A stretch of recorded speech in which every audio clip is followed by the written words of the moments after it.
Meus irmãos, em nome do Pai, do Filho e do Espírito Santo de Deus, Trindade augusta, soberana,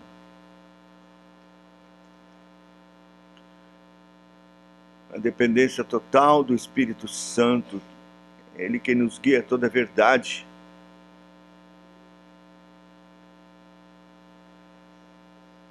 E assim, neste espírito de temor, tremor, vamos abrir o Santo Livro do Senhor, nesse capítulo maravilhoso, 53 de Isaías. Estamos fazendo exposição sequenciada de Isaías. Chegamos no capítulo 53. É um capítulo maravilhoso. Queremos bem devagar extrair deste capítulo maravilhoso daquilo que o Espírito do Senhor nos conceder. Nós vamos ler os versos de 1 a 3. Diz assim a gloriosa, bendita, inerrante, autoritativa palavra do Deus vivo. Quem creu em nossa pregação? E a quem foi revelado o braço do Senhor? Porque foi subindo como renovo perante ele, e como raiz de uma terra seca. Não tinha aparência, nem formosura. Olhámo-lo, mas nenhuma beleza havia que nos agradasse. Era desprezado, e o mais rejeitado entre os homens, homem de dores, e que sabe o que é padecer, e comum de quem os homens escondem o rosto. Era desprezado, e dele não fizemos caso. Que Deus aplique sua palavra bendita ao nosso coração. Vamos orar e suplicar isso ao nosso Deus. Ó Senhor, quando nos aproximamos desse capítulo tão magistral, e que trata, Senhor, especificamente do desprezo, do sofrimento, da humilhação, ignomínia do nosso Salvador e Redentor, Teu Filho bendito, Senhor Jesus Cristo, nosso coração se constrange. Sabemos que estamos palmilhando o terreno sagrado e de grande profundidade. Quem somos nós? Humildemente, Senhor Deus, tendo já confessado os nossos pecados, clamamos aqui que o Senhor, por Tua grande misericórdia, venha nos assistir com Teu Espírito Santo, para tratarmos aqui dessas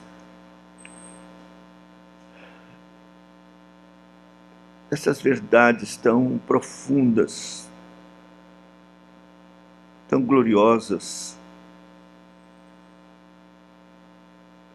Não deixe, Senhor, que façamos sem temor e tremor no nosso coração, mas rogamos a assistência do Teu Espírito Santo, que Ele nos abençoe, e nos ajude, a mim especialmente, que tenho essa responsabilidade de trazer a exposição, a explicação, trazer à tona as verdades contidas nesse texto. Preciso de Ti, Senhor. Sem Ti nada posso fazer. O ministro da Tua palavra, dispenseiro dos Teus mistérios. socorre-me. Faz também, Senhor, algo especial na vida de cada um que está aqui para ouvir a Tua palavra, que pela Tua providência está aqui. Opera aquela manifestação de espírito e poder em cada vida, em cada coração, aplicando a palavra. Salva-nos por Tua palavra. Cura-nos por Tua palavra, Senhor. Purifica-nos por Tua palavra. Santifica-nos por Tua palavra. Transforma-nos por Tua palavra. Faz isto, Senhor. O poder do Teu Santo Espírito. Tem misericórdia. Exalta o Senhor Jesus Cristo, nosso Salvador e Redentor, o servo sofredor. Meu Deus, abençoa que nessa exposição nós possamos vê-lo exaltado, embora o texto fale da sua humilhação. Mas agora ele ressuscitou, ele está exaltado, assentado à tua direita, glorificado, com poder e grande glória. Ajuda, Senhor, que possamos vê-lo exaltado, mas também ensina-nos vê-lo humilhado. Tem misericórdia, glorifica o teu nome, glorifica a tua palavra. É isso que nós oramos e pedimos em nome do Senhor Jesus. Amém. Bem, meus irmãos, chegou o momento esperado em que nós vamos adentrar, de fato, por este capítulo, que trata de forma mais explícita a respeito do sofrimento do Messias. Nós iremos palmilhar aqui um terreno sagrado, cuja profundidade é impenetrável. Aqui no início do capítulo, nós temos uma apresentação do Messias e do sofrimento do Messias, mas ao mesmo tempo em que ele apresenta o Messias, o seu sofrimento, o profeta, inspirado pelo Espírito Santo, já expressa um desapontamento decepcionante, com o desprezo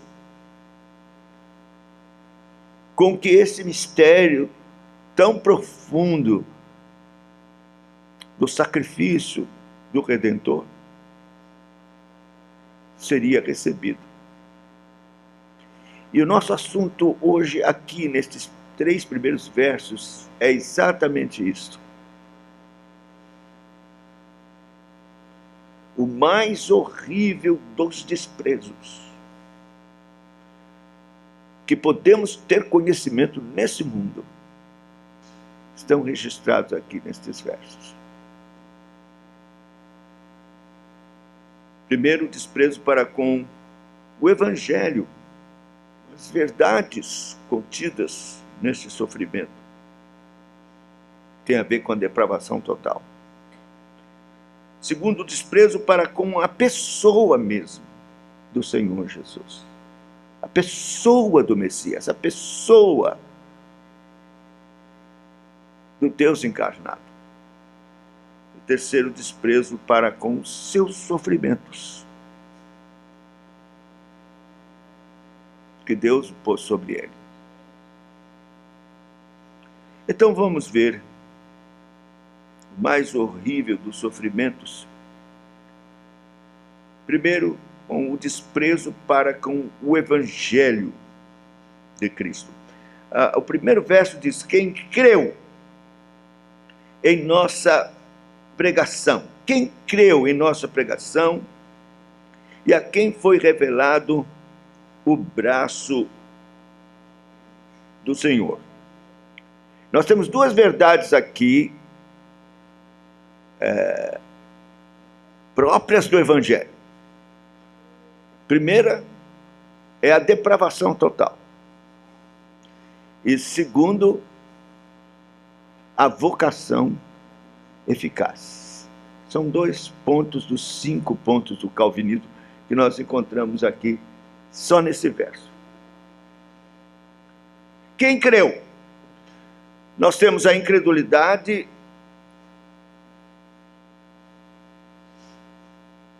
explicada como por uma ação terrível, como consequência mesma do pecado. Se nós abrirmos no Evangelho de João, no capítulo 12, nós vamos ver esse texto sendo aplicado, explicando a incredulidade dos judeus. João 12, 38, diz assim: para se cumprir, eu vou ler o 37, embora tivesse feito tantos sinais na sua presença, não creram nele, para se cumprir a palavra do profeta Isaías, que diz: Senhor, quem creu em nossa pregação? E a quem foi revelado o braço do Senhor? Por isso não podiam crer, porque Isaías disse ainda: cegou-lhes os olhos, endureceu-lhes o coração, para que não vejam com os olhos, nem entendam com o coração, e se convertam e sejam por mim curados. Veja, a explicação é espiritual. Não creram e não creem por causa dos seus pecados. Deus impôs esta condenação e esta condição aos pecadores. Eles estão mortos em delitos e pecados e não podem crer por eles mesmos, porque estão mortos. É assim todo filho de Adão, ele nasce nessa condição, morto espiritualmente. As pessoas estão vivas biologicamente, mas espiritualmente mortas, em delitos, em pecados, e totalmente incapacitados de crer, de compreender as coisas de Deus. Esse é o que ensina 1 Coríntios, no capítulo 2, versículo 14. Ora, o homem natural não aceita as coisas do Espírito de Deus, porque lhes são loucura, não pode entendê-las, porque elas se discernem espiritualmente. Não podem entendê-las, porque elas se discernem espiritualmente. E ele é carnal, ele não é espiritual, ele está morto em delitos e pecados. Então, o homem natural aqui, os filhos de Adão, o incrédulo, os ímpios, eles não têm qualquer condição de por eles mesmos crerem. Essa é uma verdade espiritual da qual não temos como escapar. Se nós abrirmos em Romanos no capítulo 3, a partir do verso 10, diz assim, como está escrito, Romanos 3, 10, como está escrito, não há justo, nenhum sequer, não há quem entenda, não há quem busque a Deus. Veja, não há justo, nenhum sequer, não há quem entenda, não há quem busque a Deus. Quer dizer, não tem como nem entender o Evangelho. Esta é uma condição espiritual, é a consequência do pecado. a extensão do dano que o pecado causou desde o Éden. O homem morreu. Quando o Senhor diz, se comerdes, certamente morrereis, você sabe que ele comeu o fruto, Eva e Adão comeram o fruto e não caíram imediatamente para trás. Mas eles morreram espiritualmente e foi determinada também a sua morte física. Dali em diante eles começaram a morrer também fisicamente. Mas morreram espiritualmente. E essa morte espiritual não dá condição do pecador, do homem e da mulher pecadora, de compreender, sequer entender. Então, o texto que nós temos aqui, quem creu em nossa pregação, é o profeta já anunciando que aquilo que seria mais estonteante, glorioso aos olhos de qualquer um, que é a mensagem da cruz, do sofrimento, do Deus encarnado, seria naturalmente rejeitada. E os homens não creriam.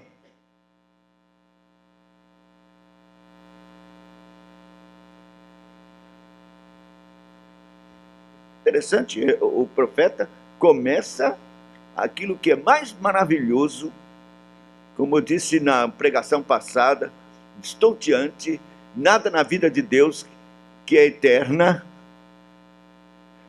que criou todas as coisas do universo,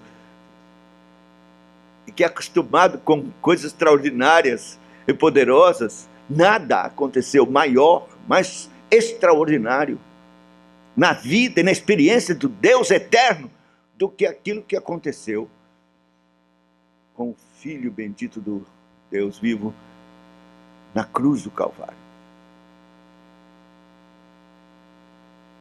Pois bem, o profeta inicia, é isso que eu vou anunciar, e já vou dizendo logo, quem creu?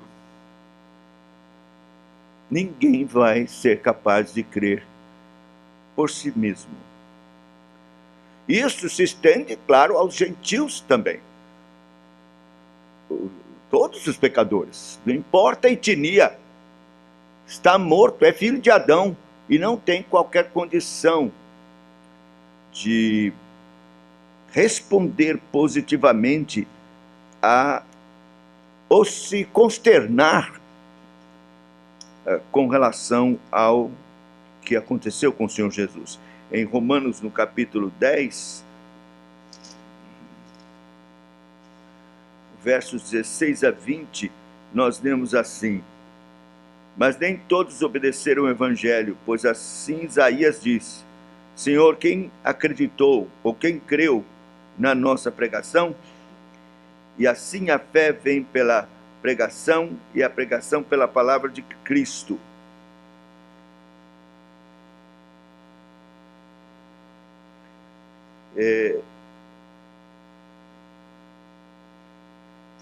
No verso 20, Isaías a mais se atreve e diz: fui achado pelos que não me procuravam, revelei-me aos que não perguntavam por mim. Quanto a Israel, porém, diz: todo dia estendi a mão a um povo rebelde e contradizente. Então, meus irmãos, esta triste realidade espiritual que nós aprendemos. Todos nós, pelos nossos pecados, todos não temos qualquer condição de crer. Nem esta verdade mais estonteante e gloriosa, que é a mensagem da cruz, pode sensibilizar o nosso coração, se depender de nós mesmos. Quer dizer, o máximo que pode acontecer é o homem se comover naturalmente, como se comove pelo sofrimento de qualquer outra pessoa.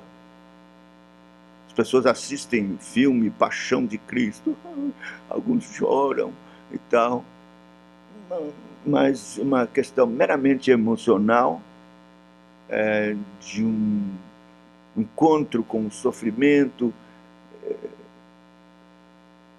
mas não passa disso. Crer mesmo não consegue homem algum por si mesmo, por si mesmo.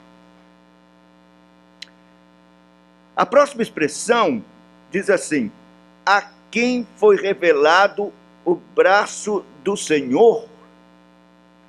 Bom, então agora nós temos uma palavra que responde talvez a sua pergunta. Se é isso, pastor, quem é que vai crer? Como é que, e por que alguns creem? Como é que acontece? E os crentes? Sim, está aqui a palavra mágica. Revelado. Existe uma possibilidade de que a alguém seja revelado o braço do Senhor, a ação do Senhor, o seu agir que operou a salvação. A quem foi revelado? Então entra aqui o ponto da vocação eficaz, da ação especial e sobrenatural do Espírito Santo nos corações. Porque você podia perguntar, o que adianta pregar o Evangelho então, se as pessoas não são capazes de crer? Então nós pregamos porque o Espírito Santo, esse segundo pregador maravilhoso, vai operar no coração daqueles que Deus tem destinado à salvação, de modo que irão crer por obra sobrenatural do Espírito Santo. A este será revelado o braço do Senhor. Meus irmãos, isso é maravilhoso. Assim como existe a verdade da incapacidade do homem compreender, entender as coisas espirituais e crer por causa do seu pecado, existe a verdade gloriosa nas Escrituras desta operação sobrenatural da graça por meio do Espírito Santo, abrindo o entendimento, os olhos dos pecadores, conforme a vontade soberana de Deus, para que creiam. Então, se você veio a crer em Cristo, no seu sofrimento, na sua morte de cruz, ressurreição, e nele como Senhor e Salvador, isto foi uma obra sobrenatural do Espírito Santo. Você foi vivificado e regenerado pelo Espírito Santo, os seus olhos foram abertos como por um milagre de Deus, e você passou a crer. Não foi você, foi o Espírito Santo que operou, cercou você de todas as formas, lhe encaminhou para o momento onde você pudesse ouvir a palavra de Deus e crer, por obra do Espírito Santo. A você foi revelado o braço do Senhor, mas não a todos.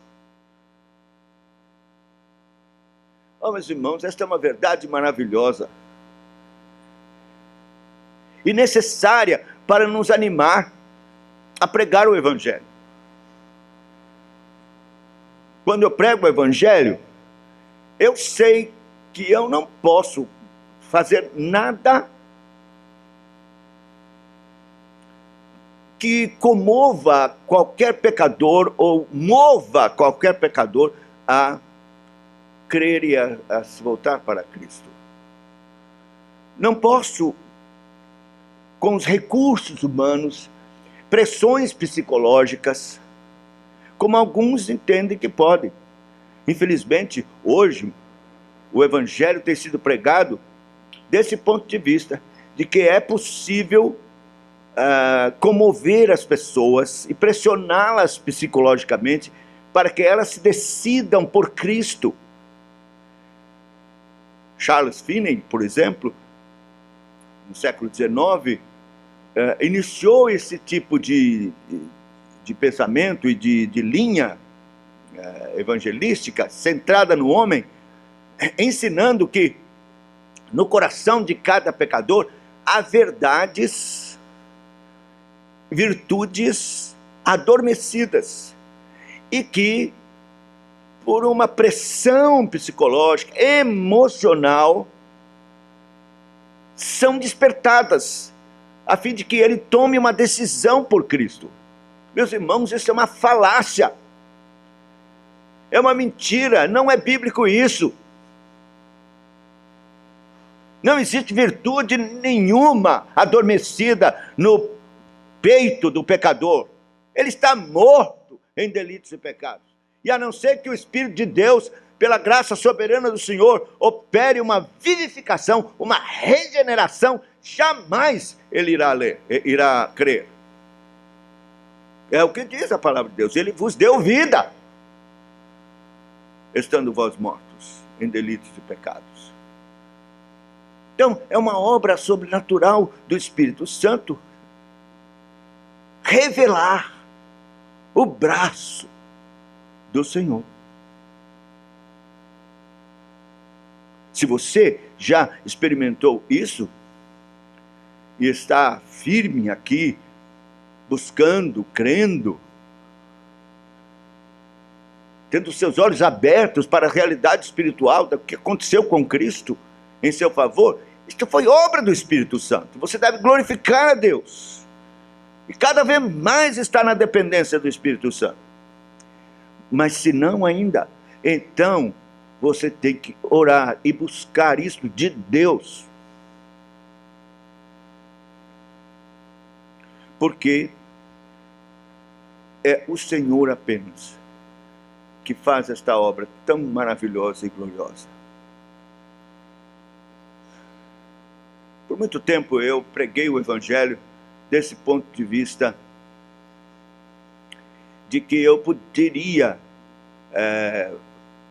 fazer alguma coisa na minha habilidade de comunicação, usar recursos, inclusive de frases e sentenças bem construídas para mover e sensibilizar o coração de pessoas, ou ameaçá-las de alguma forma, mas naturalmente muito mais, apresentando benesses para que as pessoas se animassem a vir à frente no apelo, tomando uma decisão por Cristo.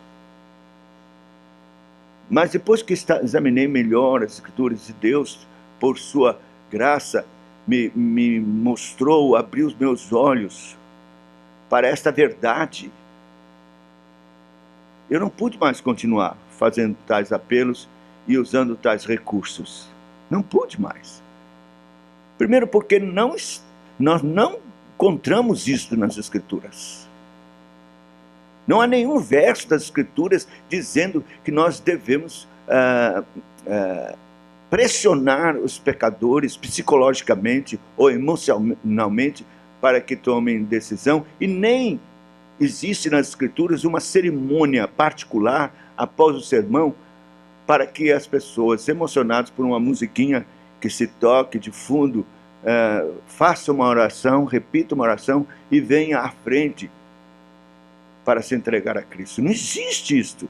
Jesus não fez, os apóstolos não fizeram. Ao contrário, eles pregavam o Evangelho, o apelo era feito na mensagem, para que se arrependessem e crescem no Evangelho, e então aguardavam exatamente a ação agora do Espírito Santo operando nos corações, que podia ser imediata ou depois. Houve reações imediatas. Quando Pedro terminou a mensagem dele lá em Atos, alguns disseram: "Que faremos, irmãos?" Então, veja, não houve nenhuma cerimônia de apelo. Eles mesmos, pelo Espírito Santo, se manifestaram. Então, meus irmãos, esta é uma verdade maravilhosa e extraordinária. Nós vamos aqui penetrar durante as exposições subsequentes que vamos fazer neste livro tão maravilhoso, neste capítulo tão maravilhoso, mas eu já declaro como Isaías: quem vai crer, Senhor? Quem de fato vai ser tocado profundamente, poderosamente, transformadoramente por esta mensagem tão extraordinária do sofrimento do Redentor? Só o Senhor sabe, só Ele conhece os seus, só Ele vai fazer. Então, aquilo que você continuar ouvindo, se o Senhor, pela sua providência, permitir, as mensagens que virão nesse texto, se isso lhe adiantar de alguma forma e comover seu coração e quebrantá-lo, encher seu coração de temor diante de tão grande salvação, será a obra do Espírito Santo de Deus. Por isso os pecadores devem orar a Deus pedindo: Senhor, fala-me, quebra o meu coração, tira as resistências que estão dentro de mim, abre os meus olhos. Senhor, eu oro para que a tua palavra penetre como espada de 2 gumes no meu coração. Esmiúce a penha, a pedra do meu coração, de modo que eu possa, Senhor Deus, crer e experimentar a bênção gloriosa, transformadora da tua palavra. Então, o que houve e vai haver, e há sempre, é um desprezo para com o Evangelho. O Evangelho aqui é o conjunto de doutrinas da vida e obra do Senhor Jesus Cristo, do amor de Deus revelado e de tudo o que Ele fez.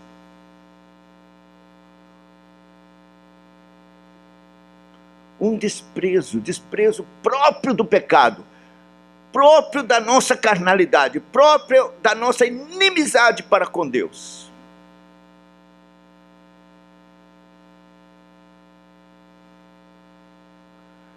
Mas este horrível desprezo vai além da doutrina, daquilo que é ensinado e que diz respeito a esta iniciativa de Deus de prover uma salvação, provendo um Redentor que sofresse e que recebesse sobre si a justa ira de Deus por causa dos pecados do seu povo.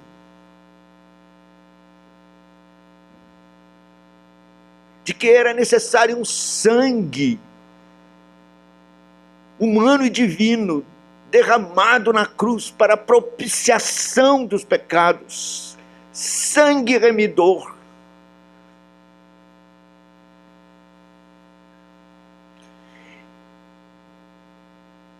Que era necessária a humilhação do seu filho, que deixa o seu domicílio de glória,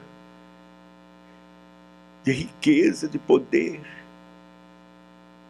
para se tornar feito em figura humana, humilhado, como servo sofredor, fosse desprezado. Essa doutrina gloriosa do Evangelho é desprezada, extensivamente desprezada, deixada de lado e muitas vezes ridicularizada pelos pecadores. É um horrível desprezo. Mas, em segundo lugar, desprezo para com a pessoa de Cristo. Veja o verso seguinte. Diz assim: porque foi subindo como renovo perante ele como raiz de uma terra seca, não tinha aparência nem formosura, olhámo-lo, mas nenhuma beleza havia que nos agradasse.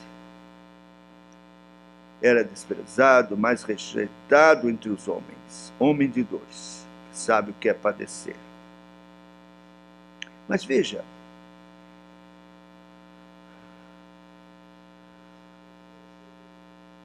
a pessoa do Senhor Jesus Cristo, o Filho do Deus bendito, verdadeiro homem, verdadeiro Deus,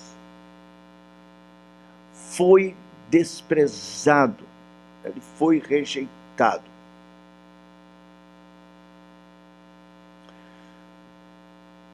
Os homens foram traídos na sua expectativa natural. Os judeus esperavam um Messias que viesse glorioso, triunfante, num cavalo branco, que viesse para redimi-los do jugo de Roma e de todos os seus inimigos e estabelecê-los como um reino vitorioso sobre todas as nações. Era assim a expectativa do Messias. Jamais passava pela cabeça de qualquer judeu que tinha essa expectativa de que ele viria humilde. Isso, claro, eu estou falando de maneira generalizada, porque Deus sempre guarda os seus remanescentes e um povo fiel que conhecia as Escrituras, inclusive esse texto, porque esse texto foi escrito pelo menos 700 anos antes de Cristo. Os judeus, estudiosos das Escrituras, sabiam disso. Mas eles não podiam associá-lo a Cristo, a uma pessoa. Eles achavam que esse servo sofredor seria o próprio Israel. Aliás, até hoje, se você perguntar aos judeus, rabino, qualquer rabino, o que ele entende de Isaías 53, ele vai dizer: o servo sofredor aqui é Israel, que tem passado por essas aflições, holocausto e tal. Mas não uma pessoa, o Messias. Eles estão aguardando o Messias ainda, como eles sempre conceberam.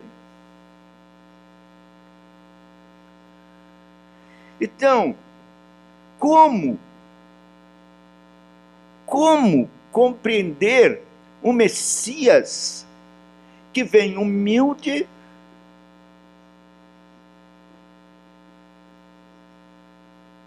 sem nenhum aspecto visível de glória e de realeza, porque eles sabiam que o Messias seria filho de Davi, o herdeiro para ocupar o trono da família real de Davi. Mas, meus irmãos, diante das circunstâncias de aflição que o povo já há séculos vinha experimentando, subjugado, torturado, perseguido, humilhado, eles até nem chamavam mais a família de Davi ou a ascendência de Davi de família real, mas família de Jessé. Essa é a expressão que nós encontramos. Então, eles estavam perdendo de vista completamente que era necessário que o rei que viria passasse antes por aflição e se humilhasse.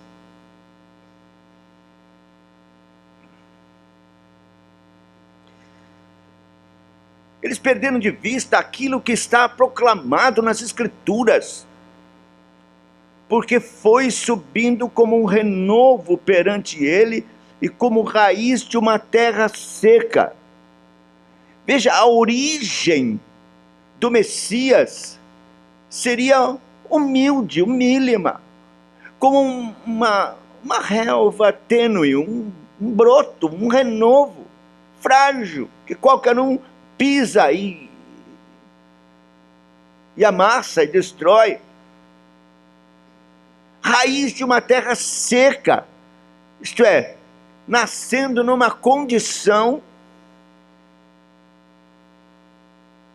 ruim, de aridez espiritual e também material. Quer dizer, o profeta já está anunciando que as condições seriam estas. Ele mesmo, como um broto, como uma relva tênue,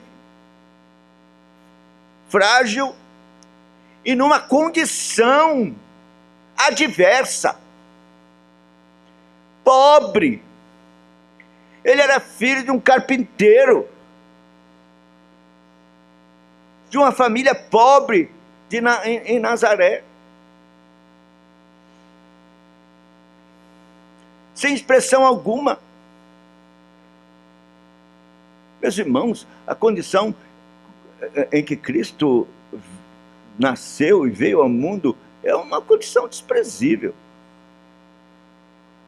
Deus, pela sua providência, ordenou assim todos os acontecimentos.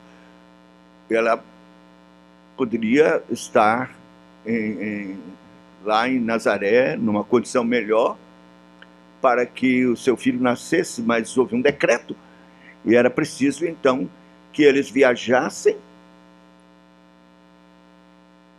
para Belém, para fazer o registro desse recenseamento. E assim foi.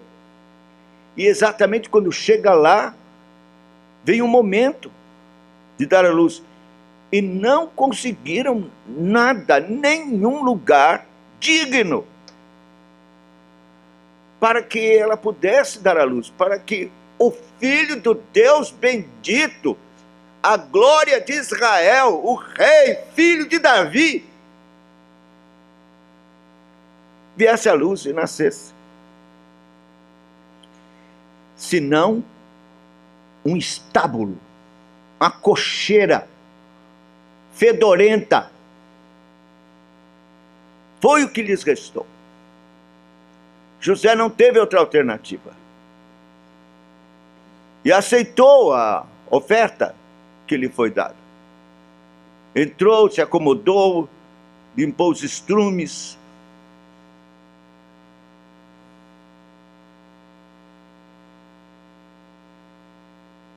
Deitou ali a sua amada. E ela, cumprida as dores, dá luz. E não tinha parteiro, ninguém não, foi ele mesmo que parou. Ela certamente já tinha recebido alguma instrução, foi dizendo a ele como fazer. E tudo foi feito. Então limpou a criança como pôde, envolveu num pano, limpou antes o coxo babado. Eu gosto de pensar nessa expressão. Colocou palha para não colocar a criança naquela coisa dura. Estendeu e colocou a criança numa manjedoura.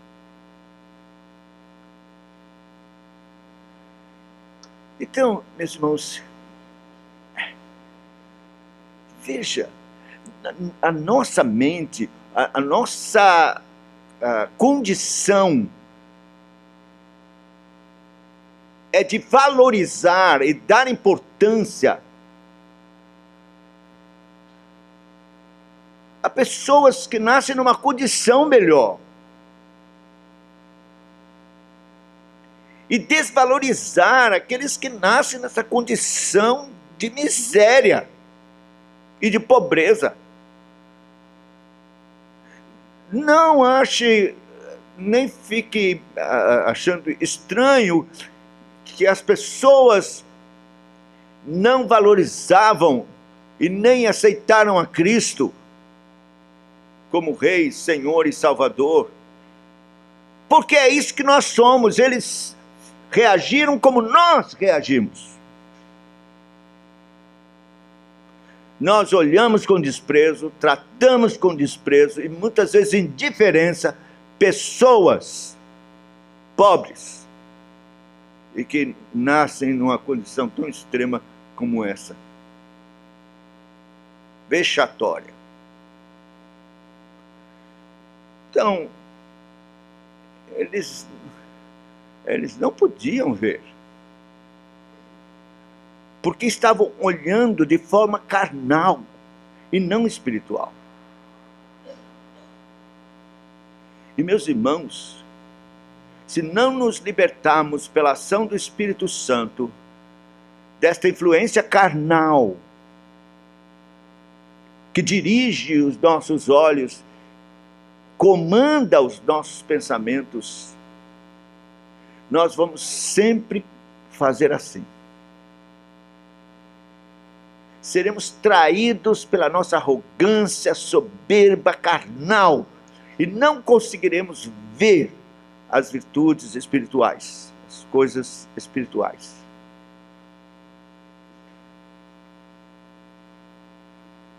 Surgiu como uma terra planta, um renovo frágil, quando esperavam um aparecimento em pompa, e força, e glória e poder.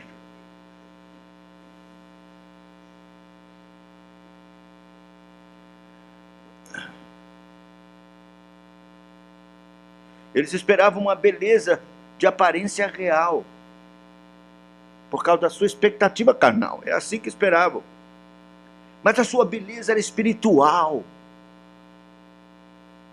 A glória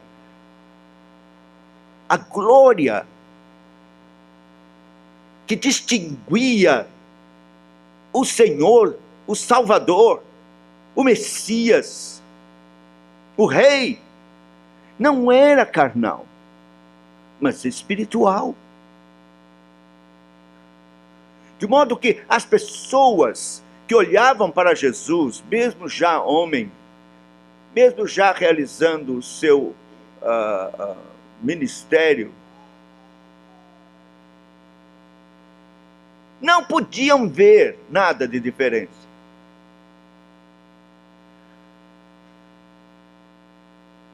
A não ser que demorassem mais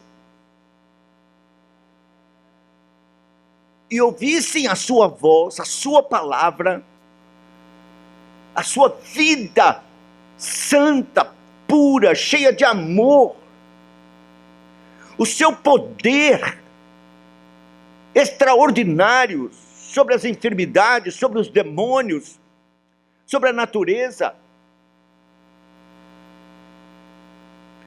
Então, sim, poderiam já notar que havia alguma coisa diferente e especial nele. Mesmo assim, muitos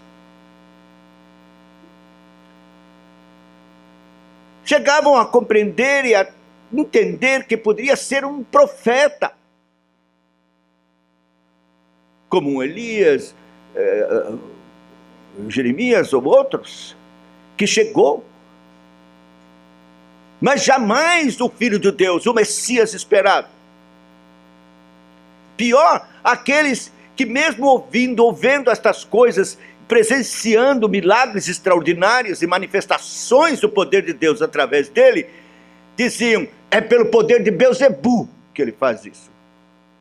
Você veja, meus irmãos, que estas reações, elas são muito próprias de pecadores carnais, dominados pelo poder do Deus desse século.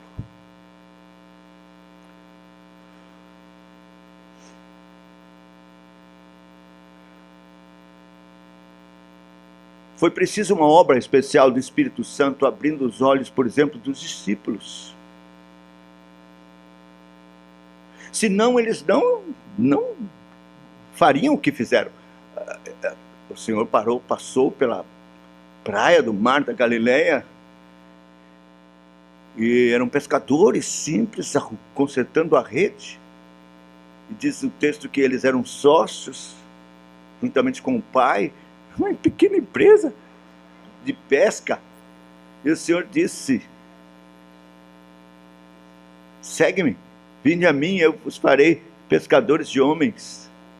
E diz o texto que eles, largando, deixando tudo, o seguiram. Então, a gente pensa que eles extinguiram alguma coisa. Ninguém deixa sua empresa, ninguém deixa tudo para trás, ninguém deixa seus lucros, ninguém deixa o seu ganha-pão para seguir alguém que simplesmente chega na praia e diz: segue-me. O outro estava na coletoria, era um empregão. Pense num fiscal de renda.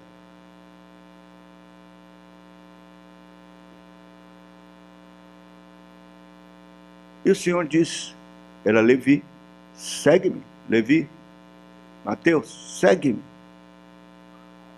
E diz o texto, deixando tudo, o seguiu. Não havia nada especial, nada diferente, era um homem chamando. A única coisa, meus irmãos, que explica foi uma ação sobrenatural do Espírito Santo, fazendo com que eles não vissem ali carnalmente, mas espiritualmente. O Espírito Santo revelou, abriu os olhos deles e revelou Cristo como o Messias, o Cristo, o Salvador, que devia vir ao mundo, a glória de Israel, o Rei de Israel. E assim, eles disseram: vimos a sua glória como a glória do unigênito do Pai. Mas isso é uma expressão estritamente espiritual. Vimos a sua glória como a glória do unigênito do Pai. Não vimos um homem como nós, porque era. A gente fica pensando, os discípulos com Cristo e o Senhor, com licença, ia ali para fazer xixi. Eu estou falando assim para você, porque a gente não pensa nisso. Claro, isso não precisa mais fazer xixi, mas só fazia. E outras coisas. Isso tudo atrapalha para você pensar que ali estava Deus encarnado. Porque nos sugere uma abordagem carnal, material. Só uma ação sobrenatural do Espírito. Para que eles pudessem ver além da carne. E distinguir naquele homem algo novo, diferente, sobrenatural. Vimos a sua glória como a glória do unigênito do Pai. Mas, meus irmãos, continua hoje a mesma coisa. Se não for uma obra do Espírito Santo abrindo os seus olhos para que você creia em Jesus Cristo, encarnado, como Salvador, o seu Salvador, Messias que devia vir ao mundo, o único que pode de fato perdoar seus pecados e lhe dar a vida eterna. E como Deus ouvir suas orações e lhe socorrer de forma gloriosa, e vê-lo muito mais do que um homem, mas o unigênito do Pai, ver a glória dele, só mesmo pelo Espírito Santo. E eu fico pensando, meus irmãos, que muita gente está na igreja, presta atenção no que eu vou dizer, está na igreja, mas não viu ainda a glória de Cristo como unigênito do Pai. Não viu ainda. Eles, o máximo que podem relacionar a pessoa, a figura de Jesus Cristo, é com uma religião. É como se fosse uma abordagem supersticiosa e religiosa a respeito de Jesus. Mas não o viram ainda. Não viram ainda a sua glória como a glória do unigênito do Pai. Mas o que é que faz a diferença? Oh, meus irmãos, tanta coisa. Quando você, de fato, vir a glória de Cristo como a glória do unigênito do Pai, quando cair as escamas dos seus olhos carnais e você contemplá-lo como verdadeiramente Ele é, Deus, Senhor da glória, Salvador, Redentor, único caminho, verdade e vida, e que não há salvação nem em cima dos céus, nem embaixo na terra, em nenhum outro, senão no seu nome bendito. Se o Espírito Santo não lhe revelar isto e abrir seus olhos, você continuará amarrado, apegado à vida, às coisas carnais, e vai se relacionar com Ele apenas religiosamente, e nunca vai entregar tudo, nunca vai renunciar à sua vida, perder sua vida por amor a Ele. Mas eu quero lhe dizer, se não acontecer isso com você, então não houve salvação, não houve regeneração. Seu relacionamento com Cristo e com a igreja é carnal, supersticioso, religioso, nada mais.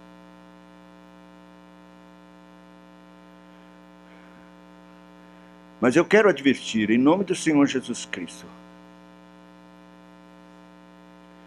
que é necessário que o Espírito Santo abra os seus olhos para que você veja Cristo em toda a sua glória, como unigênito do Pai. Como os discípulos deixaram tudo, você precisa deixar tudo. E quando eu digo deixar tudo, é desprender seu coração de tudo que é material, que é desse mundo.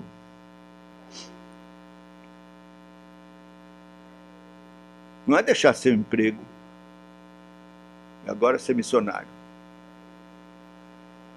Mas é ser missionário no seu emprego, é não ter mais o coração ali, é entender que aquele seu emprego que Deus lhe deu, onde você tem que trabalhar, você vai agora trabalhar para Cristo. Não há outra razão, não é só para ganhar dinheiro e sustentar sua família, mas é glorificar a Cristo, é servi-lo. Ele vai assumir a prioridade do seu coração. Você vai entender agora que não há outro motivo de respirar nessa vida senão glorificá-lo, servi-lo.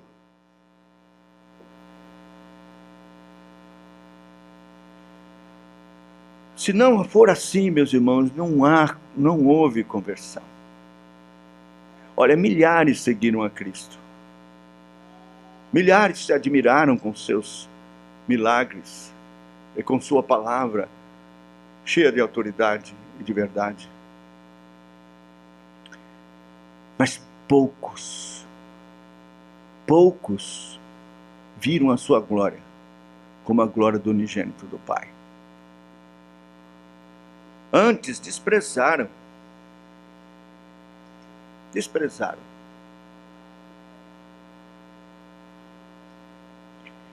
Eu já preguei essa mensagem aqui, só vou fazer uma menção a ela. No livro de Cantares, nós temos um capítulo de número 5, que é precioso quando o Senhor quer se relacionar com a noiva, convida-a para o seu jardim, para colher, para estar ali em comunhão com Ele. Então, ele diz: eu estou no meu jardim, já entrei, noiva minha, capítulo 5. Comi meu favo de mel, bebi o meu vinho com leite e tal. Ele convida, no capítulo 5, versículo 2, na segunda parte, o esposo diz: abre-me, minha irmã, querida minha, pomba minha, imaculada minha, porque a minha cabeça está cheia de orvalho, os meus cabelos das gotas da noite. Aí ela dá uma desculpa e não atende. No verso de número 3, já despi minha túnica, hei de vestir outra vez, já lavei os pés, tornaria a sujá-los. E o que aconteceu? Ele foi embora. Quando ela abriu a porta e resolveu abrir a porta, ele já tinha ido embora. E ela então passa por um momento angustioso, de um tratamento especial do Espírito Santo, para convencê-la do pecado terrível, da indolência, da negligência e da desconsideração e desprezo para com o seu amado. Inclusive, ela apanha, recebe sova dos guardas, que são os pastores, que com pregação da palavra de Deus açoitam para que haja arrependimento. E realmente resolve. Ela se arrepende e agora começa a buscar ao seu amado. Então tem uma expressão que é muito interessante no verso 9. As convivas, as filhas de Jerusalém, que são as pessoas que estão ainda observando a igreja e o seu testemunho para crer no Senhor Jesus, perguntam assim, verso 9: que é o teu amado, mais do que outro amado, ó tu, mais formosa entre as mulheres? Quer dizer, as pessoas não convertidas não conseguem ver qual é a diferença do teu amado com qualquer outro amado. Por que você está tão nervosa, ansiosa, desejando tão intensamente este amado? Há tantos outros, qual é a diferença dele? Meus irmãos, as outras pessoas não veem a diferença do nosso amado. Eles não veem porque não veem a glória do unigênito do Filho de Deus. Eles não estão vendo, eles carnalmente, tem tanta religião boa por aí. Por que se aficionar e ficar assim? E o que é que faz com que você renuncie tudo em favor desse amado? O que é que há de diferente nele? Então ela responde: o meu amado é alvo e rosado. Essas duas palavras são tão profundas, guardam compêndios de teologia a mais profunda. Alvo é porque ele é divino, ele é puro, absolutamente puro. Quando ele foi transfigurado, seus vestidos se tornaram tão brancos, tão alvos, para mostrar sua divindade, que os discípulos disseram: nenhum lavandeiro na terra poderia alvejar dessa forma. Ele é Deus, ele é Deus. O meu amado é diferente de qualquer outro amado, porque ele é Deus homem, ele é Deus. Deus encarnado, Emanuel, é este meu amado. E aí diz, e rosado. Interessante que no hebraico, a palavra rosado é Adam. Então é Adão, que foi feito da terra, vermelha. Então ele é homem. Ele é verdadeiro Deus, mas ele é verdadeiro homem. Então ele é distinto, distinguido. Ninguém é semelhante a ele. Ele é Deus homem, ele é alvo e rosado. E meus irmãos, esse rosado aqui não é só quanto à sua origem do barro vermelho, mas porque ele foi tinto de vermelho do sangue que ele derramou, desde a sua cabeça, e que tingiu o seu corpo todo. Ele é vermelho não só porque é verdadeiramente homem, Adão, mas porque ele derramou sangue, e se envolveu com sangue em meu favor, pelos meus pecados, para a minha salvação. Então, só quem teve seus olhos abertos para contemplar estas coisas vai distinguir o seu amado como o mais amado dentre os milhares, aquele que é o seu amado, porque você distinguiu. É isso que eu quero dizer. O que é que lhe segura a consagrar-se mais a Cristo, a ter mais responsabilidade e compromisso com Ele? Por que você se omite tanto e dá desculpas de ter comunhão com Ele em oração? Como é que você pode fazer isso?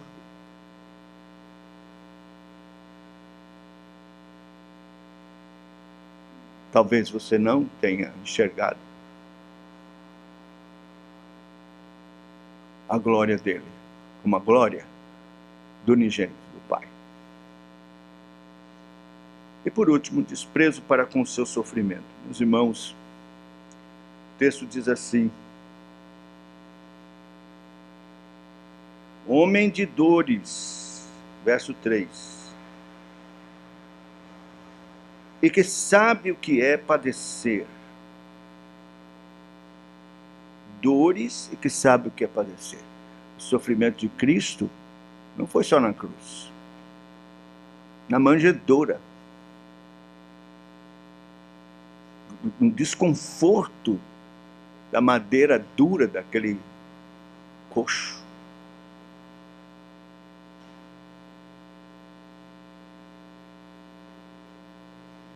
Sua vida foi uma vida dura. Seu pai era pobre. Houve restrições, sim, de alimento, como muitas vezes acontece com famílias pobres. Privação, dificuldade. Lembrar que logo na sua infância, pelo menos depois dos seus 2 anos, ele teve que fugir. Os pais o levaram para o Egito, fugido. Uma viagem duríssima. Em cima de provavelmente um jumentinho, sua mãe levando nos braços até o Egito. E lá ficaram por um bom tempo.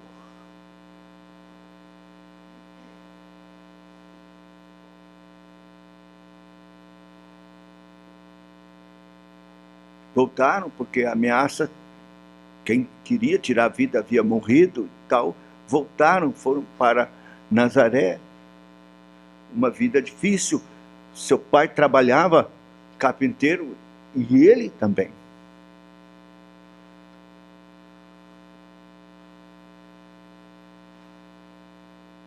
Depois de formado homem, se apresenta para o ministério. E aí começa seu sofrimento de forma mais intensa. Porque envolve não só privação e dificuldades financeiras na vida, material, carnal, mas agora também espiritual. Porque logo que ele é batizado e recebe o Espírito Santo, ele é induzido, levado para o deserto. E lá ele foi tentado por Satanás, 40 dias, 40 noites. Lutou com as feras, nós nem sabemos o que de fato aconteceu. Mas foi terrível. Terrível. Eu já tive a oportunidade de dizer aqui desta condição. Ele condescendeu em ouvir propostas indecorosas da parte do anjo que ele criou, agora caídos, Satanás. Mas ele se prestou a isso por nós. E aí as lutas aumentam.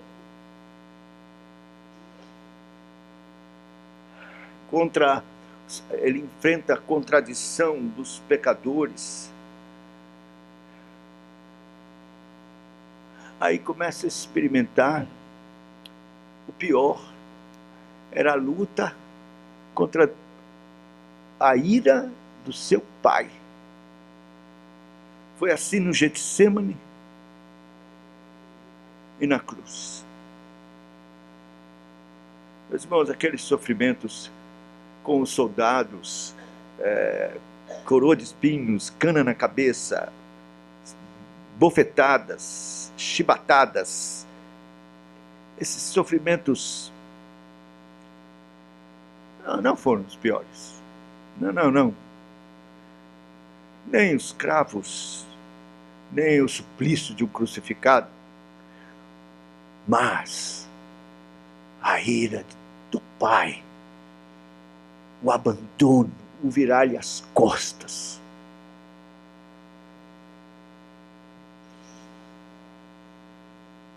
Quem pode entender, compreender o mistério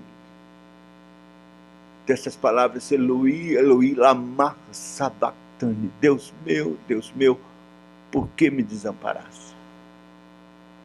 Nós tateamos a superfície, não temos como penetrar e compreender na sua profundeza sofrimentos de Cristo. Levou sobre si todas as nossas enfermidades, doenças, seus pecados.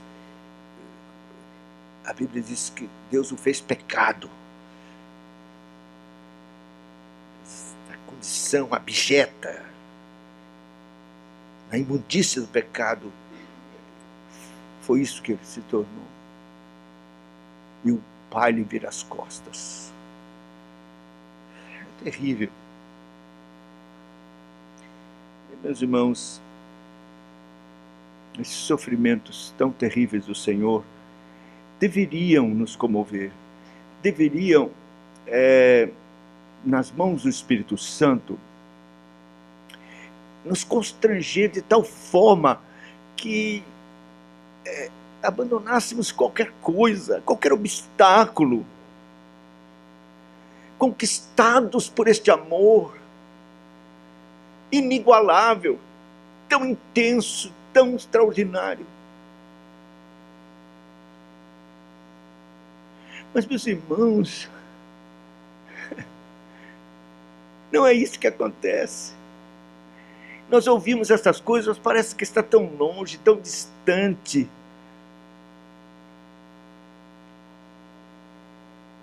Não acontece nada, nossas reações a ouvir a respeito disso são passivas. Nós ouvimos, saímos daqui, esquecemos.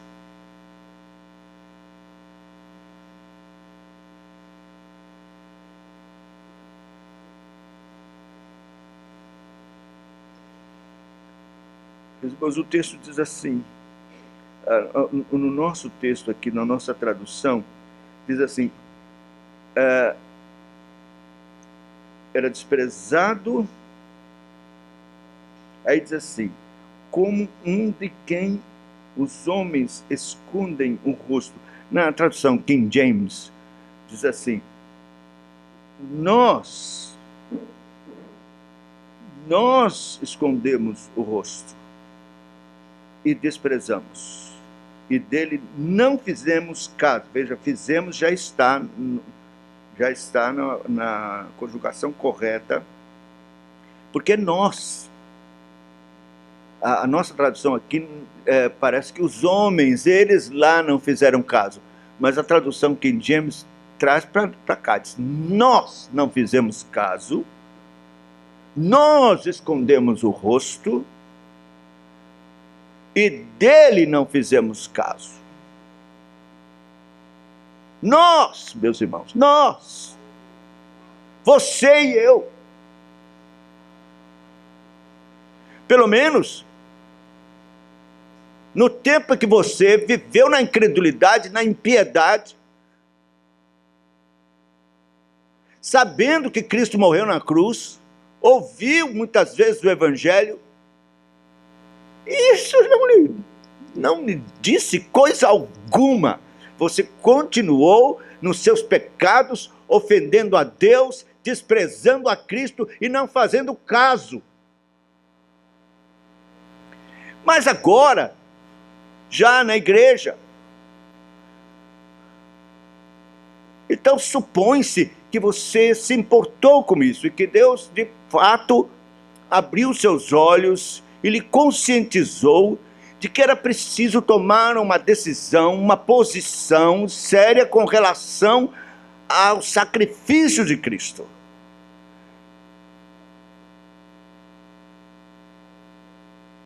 E você então creu e veio para a igreja.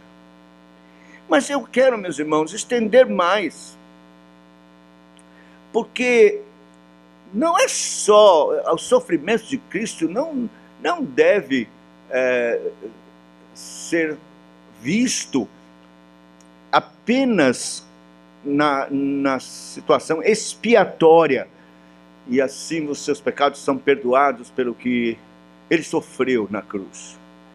Mas mais que isso, o sofrimento de Cristo, meus irmãos, devem nos constranger a ponto de nos dedicarmos, nos consagrarmos, numa entrega total, constrangidos por esse amor. Houve um período em que um movimento que foi chamado de pietista aconteceu na história da igreja, e um povo chamado os morávios se destacou, se distinguiu por uma consagração simplesmente maravilhosa, absurda, gloriosa.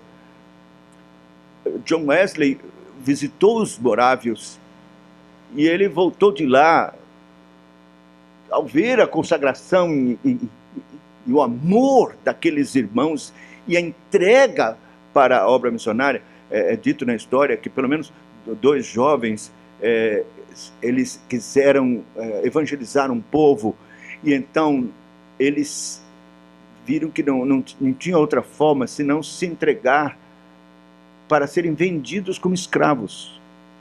E eles então se despediram das suas famílias e de todos, porque nunca mais iriam voltar. Eles seriam escravos para sempre no meio daquele povo para evangelizar. Eram assim os moravianos. E a história então diz que esse movimento surge com uma conversão e algo que impressionou um conde chamado Conde de Zinzendorf. Ele entrou num lugar e viu um quadro em que era um quadro a respeito da crucificação, e então ele lembrou do Senhor ferido, dos seus sofrimentos. E algo dizia a ele: morri na cruz por ti. Que fazes tu por mim? Então este conde, movido por isso, por considerar os sofrimentos de Cristo em seu favor, não só se entregou para Cristo, mas ele mesmo sustentou esta colônia, pregando o evangelho, e o que levou à consagração deles era a consideração dos sofrimentos, das dores, das feridas de Cristo. Então, eu não quero aqui ensinar pietismo e nem sugerir qualquer coisa supersticiosa, como eu sei que existe, né, com relação a isso. Não, eu quero apenas dizer, meus irmãos, nós precisamos nos constranger mais por causa do sofrimento de Cristo.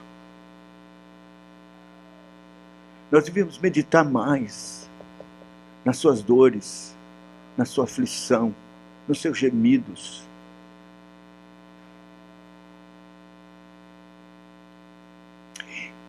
E sentir vergonha da nossa dedicação tão pífia, tão fraca.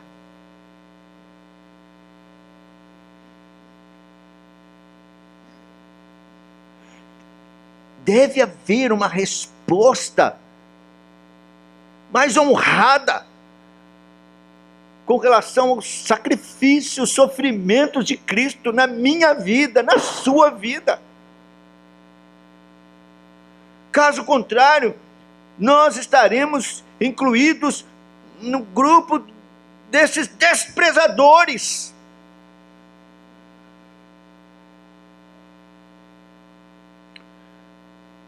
Deus nos livre disto. Que o Espírito Santo possa fazer a imagem vívida diante de nós do sofrimento de Cristo e constranger nosso coração.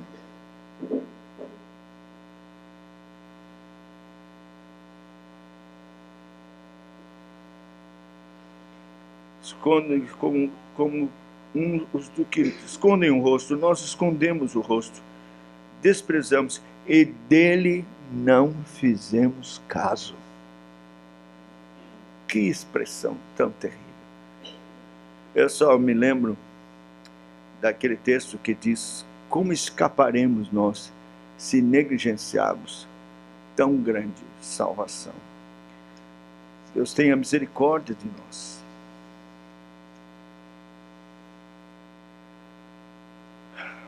O Salmo 69, eu quero encerrar com este salmo, no verso de 10 a 12. Esse é um salmo messiânico. Nós temos aqui a expressão de Cristo mesmo. Chorei, em jejum está a minha alma, e isso mesmo se me tornou em afrontas. Uso um pano de saco por veste, me tornei objeto de escárnio para eles. Tagarelam sobre mim os que à porta se assentam, e sou motivo de cantigas de beberrões.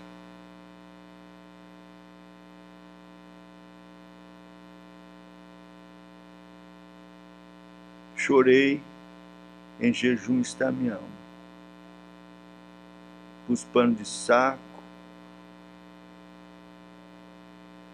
tornei-me objeto de escárnio, tagarelam sobre mim os que à porta se assentam, e sou motivo de cantigas de beberrões. No Salmo 22, que é o salmo que nós cantamos também,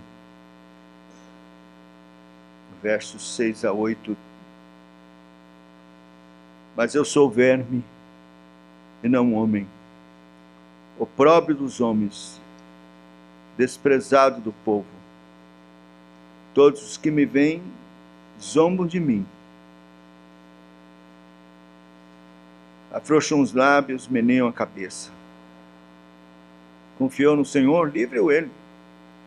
Salve-o, pois nele tem prazer. Que Deus tenha misericórdia de nós. Você também vai desprezar o Evangelho? Eu digo isso àqueles que ainda não tomaram uma decisão por Cristo. Vai também desprezar o Evangelho? Quem creu em nossa pregação? Ore para que Deus possa lhe conceder o dom da fé, para que você creia. Creia.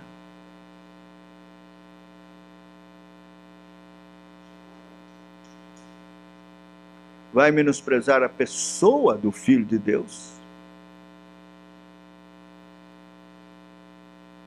Um profeta? Um homem qualquer? O profeta, sacerdote e rei, o Senhor da glória, Salvador do mundo, o Filho do Deus bendito, aquele que tem a glória como a glória do unigênito do Pai. Você vai ser indiferente ao sofrimento vicário de Cristo?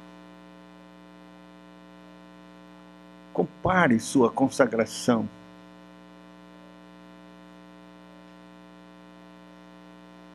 Disposição de servir ao Senhor. Compromisso com suas dores, com seus sofrimentos. Deus tenha misericórdia de nós.